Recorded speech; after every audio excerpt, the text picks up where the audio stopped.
Guys, ating pag-usapan, ating alamin ang buhay ng mga gwardiya sa tuwing magju-duty sa gabi, kung gaano nakakatakot. Pag-usapan natin guys, ngayong November 1 special episode ng video natin. Tara!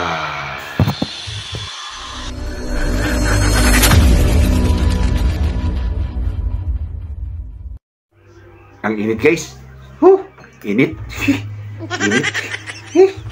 Old guys. Wala. Pati ko natin mumurahin.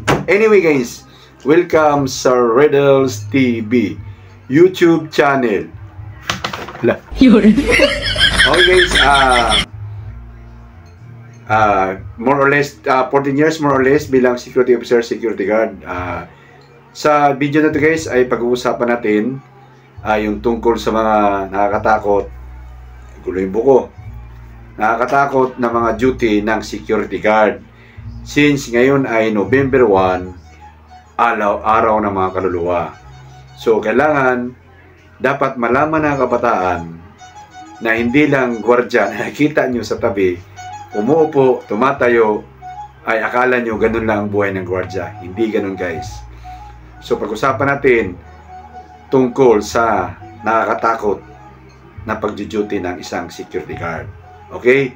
Pero kung bago pa kayo sa channel ko guys at nagugulat kayo, parang hindi naman officer ang mukha ko. Kasi ako guys ay isa nang naka-retired na po ako bilang security officer, security guard. Gumagawa po ako ng mga video guys tungkol sa mga security guard, sa mga advanced learning, advanced kaalaman. Puntahan nyo yung channel na yan. Pindutin nyo yung playlist dyan. Pag nasa playlist na kayo, puntahan nyo yung Security Guard Matters. Okay? So, pag-uusapan natin ngayon guys ay yung tungkol sa nakakatakot na mga pag-duty ng security guard. Kasi nung ako nag-duty, nung ako nag-a-apply ng security guard, hindi ko iniisip yun na mayroon pala mga ganong sitwasyon. So, nung nasalang na ako, gulat na gulat ako kasi atin-atin lang to guys ha. Atin-atin lang to. Takot ako sa multo. Okay? Takot ako mag-isa sa dilim. Kasi nung maliit pa ako, yan ang pinananakot sa akin ng mga uncle ko. At dala-dala ko nung lumaki ako. So, yung nag-duty na ako guys, ay yan talaga ang pinakakalaban ko sa lahat. Yung nasa madilim ako na lugar at ako lang mag-isa. Okay? So, ngayon, kung ikaw ay mag-a-apply ng gwardiya, dapat handa ka sa ganong sitwasyon.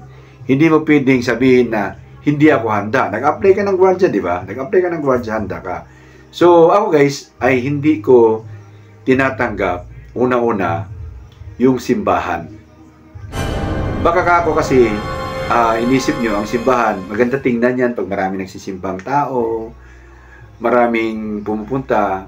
Pero guys, pag wala na yung tao, patay na lahat ng mga ilaw dyan, at ikaw na lang security guard mag-isa naka-duty, doon na lalabas ang mga hindi kapapanipaliwanag ng mga pangyayari.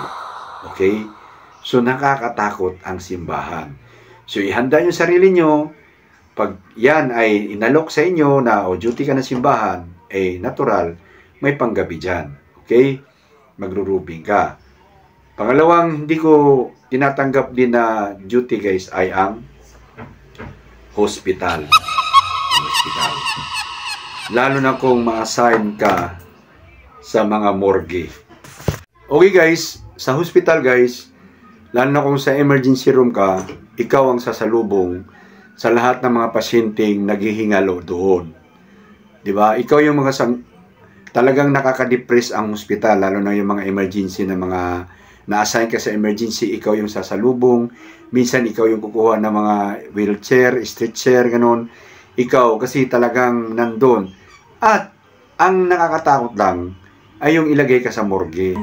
Isa rin yan na hindi rin ako malakas ang loob na humarap sa mga patay na katawan ng tao. So ikaw, kung doon ka sa morgue, ililista mo yung mga pangalan noon, anong pangalan, anong ward galing, ganon, mga impormasyon ng patay. Tsaka kukunin, saan nakalagay na mga freezer, kasi naka-freezer yan eh. Parang naka-yellow ba. Tapos tsaka nila kukunin. O i-claim ng mga makamag-anak. So, dapat guys, handa ka. Hindi pwedeng sabihin mo na hindi ka handa. Ha? Kasi talaga namang yan ang function ng gwardiya pag na-assign ka sa ospital. At kung magro-roobing ka naman, especially sa mga floor na, ito mga nurse kasi guys, ito mga nurse, doktor, marunong din yan mga yan. Okay guys, yung mga lugar na mga hospital guys, may mga lugar na para bang tahimik lang siya, tahimik na kuan. Hindi pinupuntahan ng mga nurse yan, doktor, hindi pinupuntahan nila yan. Susurubingan ng security guard yan. Anyway, pag functional naman yung hospital, ay maliwanag naman siya. So, ang problema lang yung, lalo na kung na-assign ka sa morgue, parang tahimik lang, minsan lang may pumupuntang tao doon. So, hindi ko kakayanin talaga yun, ganun. So, hindi ko kinakaya yung ganun, kaya hindi ko tinatanggap. So, pangatlong kwan guys, yung tinatawag na pwesto na hindi ko talaga kayang tinanggap, kahit inalok na sa akin, ay yung sementeryo. Okay. Hawak ng agency namin ang sementeryo. Ay hindi ko talaga tinatanggap yan guys. Kahit alam kong maliwanag yan sa gabi,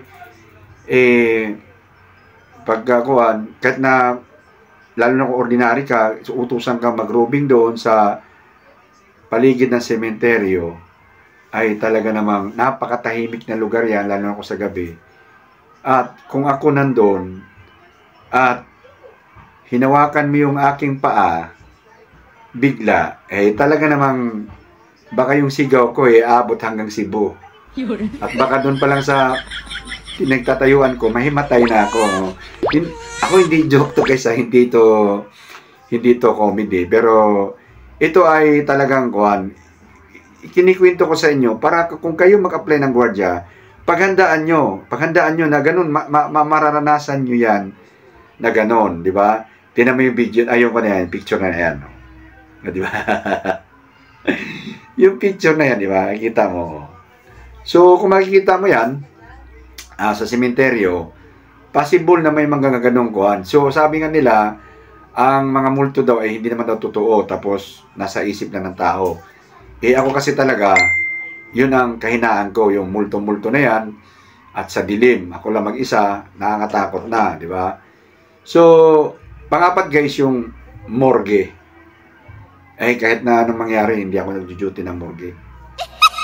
Hindi ako nag-duty ng morgue talaga. Kasi takot din ako sa mga patay ba, gano'n. So, kung may mga morgue naman laki kasi may mga nag-duty ng gwardiya dyan eh. So, kuhan yan, okay? So, ako, takot ako sa dilim, di ba? Takot ako sa dilim, takot ako sa multo. Kaso lang, may pagkakataon na magpanggabi ako, nahaharap ko yung takot ko, pero hindi ko talaga siya na o-overcome. Nag-duty ako ng panggabi, pero grabe talaga yung takot ko at baka ikamatay ko pa, nervous ko sa takot ko sa dilim. So, noong mga panahon na nag-duty ko sa panggabi at madilim at naramdaman ko yung takot, pag nasa bahay ako at nakita ko yung mga anak ko na nagsasayang ng pagkain, nagsasayang ng bigas, nagsasayang ng hindi nila naisip ba, napapaiyak ako ng paliwanag sa kanila na ginawa akong lahat para lang talaga kumita para sa atin. Sana wag niyong sayangin. Kasi nga, nagiging emotional ako doon sa pinagdaanan ko na takot ako sa pag-duty sa gabi. Tapos, para kumita lang, no? Para kumita ng pera. Tapos makikita mo sa bahay, nagsasayang sila ng mga pagkain. Hindi nila alam kung gaano ko hinarap yung takot ko. Kasi may mga duty ako na talaga hindi kinakakaya ng loob ko, pero kinakaya ko dahil nga sa pangangailangan. Okay? So may mga duty ako na pinapatay yung ilaw sa gabi, tapos nang-aasar pa yung mga kasama mo. Sasabihin ka na may nakabarong dyan, may matandang gumagalaw dyan, may lumaalis dyan, gano'n. So may mga officer din na mga sadista. Mas takot ka, mas lalo ka nilang tatakutin. Mga sadista ba? So, isa yan sa mga dahilan bakit gusto, officer din ang palagi kong kinukuha na duty. Kasi nga, sa officer, nasa opisina ka lang naman. Monitoring ka sa radyo, ganon. Pero kung ordinary ka, ay ihanda mo kung anong isasalang sa'yo. Minsan akong nag-duty sa Tarlac, guys, sa Tarlac. Hindi ako tumagal dun eh. Umabot na ako 1 buwan yata. Sa Tarlac ba, may mga ahas pala dun. Ahas, mga cobra. Mabuti na lang kamo, hindi ako natuklaw. Nilagay kami sa kwan, guys. Sa parang mga damo-damo, mga bulubundukin ba, yung mga kayo malalaki, marami parang ahas doon. At sobrang dilim sa gabi. Grabe. Sobrang dilim. Siguro naka-duty ako ng 2 panggabi. Grabe, takot na takot ako. Tapos, ang lalaki ng mga bahay ng mga lumang bahay doon.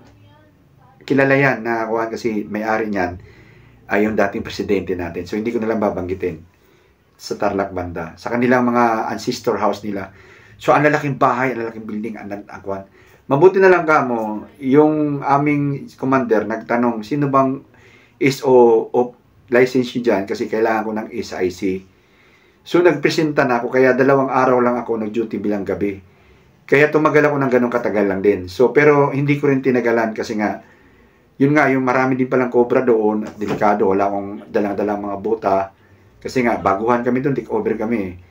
So, yun lang guys, ang gusto kong iparating sa inyo, na since ngayon ay, nga, November 1, special tayo, gusto ko lang ihatid sa inyo, na dapat handa ang kalooban nyo pag nag-duty kayo ng security guard, na hindi pwedeng hindi nyo sasalubungin yung mga paranormal na mga pangyayari. Kasi hindi pwedeng hindi nyo salubungin yan. Handa kayo. At ako, noong mga panahon na nag-duty ako panggabi, grabe, kunwari kinsenas, para ako nag-duty ng 1 taon. Sa sobrang tagal matapos yung kinsenas. At kung matapos na yung kinsenas ko, guys, kung matapos na yung kinsenas ko, para akong nakalabas sa kulungan ng 10 taong kulong. Ganun ang pakiramdam ko. Kasi nga, yun nga yung yung kahinaan ko bilang ako na pag sa dilim ako lang mag-isa, talaga natatakot ako tapos yung multo. So, ito yung ibig kong ipaliwanag sa mga nagkukuha na ang security guard ay sinasabihan nilang trabahong tamad. Trabaho ng tamad. Trabahong hindi parang hindi kuwan siya yung productive na trabaho. Hindi ganun. Maraming sakripisyo ang ginagawa ang mga security guard. Alang-alang lang kumita ng pera. Especially itong mga paranormal na hindi mo maipaliwanag. May mga taong matapang talaga sa multo. May mga taong matapang sa multo. Pero tulad kong ang kahinaan ko ay gano'n, parusa para sa akin. Parusa, isipin mo isang building, doon sa branch natin, dinitihan namin, may mga CCTV na ngayon Yung naabutan pa rin namin, naabutan ko pa rin yung CCTV. Nakakunik yung CCTV sa in-house namin.